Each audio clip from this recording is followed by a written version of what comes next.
Hello guys, it's me again, Kiana, and welcome back to my channel. As you guys can see from the title of this video, we are doing my February wrap up. In the month of February, I actually read 6 books, and I'm actually really excited for that because it means I'm slowly getting over my long, like 7-8 month reading slump. I enjoyed everything I read, so we are going to go in order from everything I read.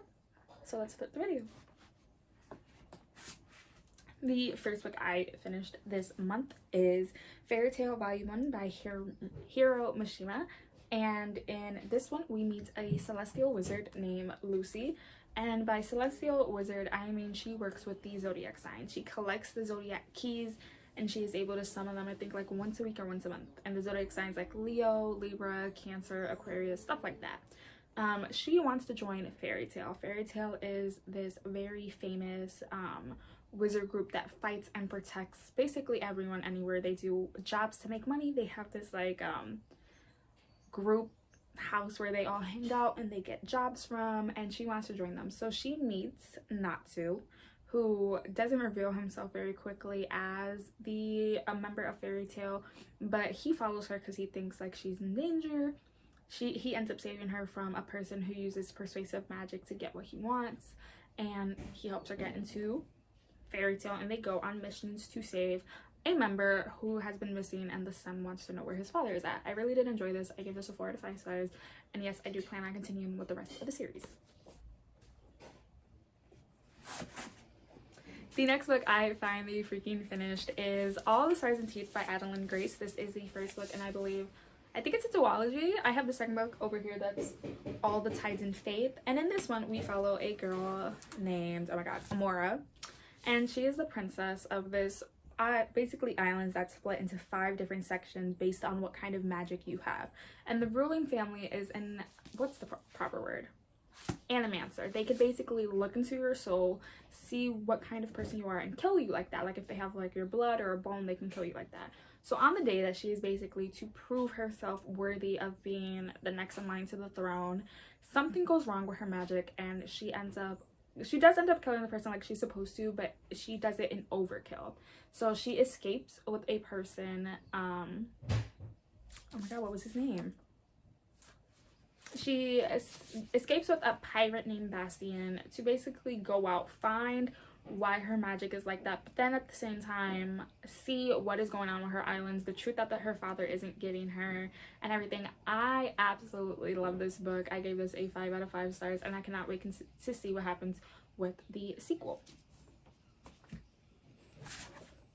So the next book I read is a poetry collection because I do want to read poetry, and that is The Witch Doesn't Burn in this one by Amanda Lovelace.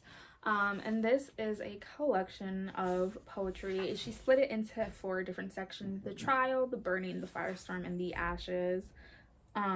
This is just basically a poetry collection inspired by witches, of how they don't bow to men, how they just basically are who they are. I tabbed up not as much as I did with the first poetry collection I read from her.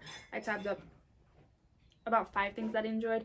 I didn't enjoy this as much as her first collection, The Princess Saves Herself, in this one. That one I gave a 5 out of 5 stars. This one I'm giving a 3 out of 5 stars. I think the one that I related to the most is this one on page 35. To be a woman is to be warbound, knowing all the odds are stacked against you. I absolutely loved that one. But yeah, I just didn't enjoy this one as much as I enjoyed her other collection. I do plan on reading almost all of her poetry collection, so hopefully I will enjoy the next one that I read. I then read a graphic novel that I don't own the physical copy of, and that is Fence Volume 1 by C.S. Past. This follows a boy who wants to be a fencer, and in the beginning we're very confused why he's not that good at it, and then as the story goes on we find out that he is basically the illegitimate son of a world-renowned fencer. He goes to participate in this event, and he's basically put up against with his half-brother, who doesn't know that he is his half-brother.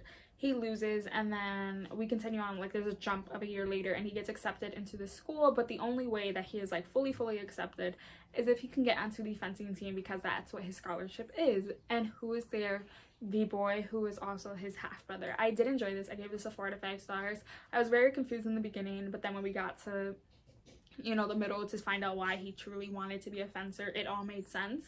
I do plan on continuing with the series, and I gave that, as I said, a 4 out of 5 stars. I then, of course, read Lumberjanes volume, which one is this one? Volume 17, or Smitten of the Stars, and I gave this a 4 out of 5 stars as well. We met another goddess, and this one we met Feyre, but she wasn't really Feyre, and she comes to the Lumberjanes for help because she's one of Feyre's like ladies in waitings, and Feyre's cat has gone missing, and so that big cat that is always with the girls is basically like a sibling to one of Feyre's cat, so she needed that one to try to find it. We deal with that. We deal with Diane, you know, the goddess Diane, arguing with April because April really doesn't like Diane. She wants to meet another goddess. This one was just way better than volume 16 in my opinion, and I just can't wait for the next one. Did enjoy this as well. And then the last book that I finished reading is The Kingdom of Bach by Marie Lu, and I gave this a 5 out of 5 stars. This follows Nannerl, and she is the older sister of Mozart. We follow basically as they grow up. Nannerl can compose just as good as Mozart can, but because she is a girl, her father really doesn't want her to. And when they finally start to get the recognition, they start to go on tours basically, and to basically have the time pass as they are together. Nannerl tells her brother Mozart these stories of the Kingdom of Bach, and it's basically a world that she made up, but it starts to come to life when the dude oh my god, I can never pronounce his name. He is basically a fairy. He comes out and he gets them to help her with these missions of stuff that is going on in the Kingdom of Bach.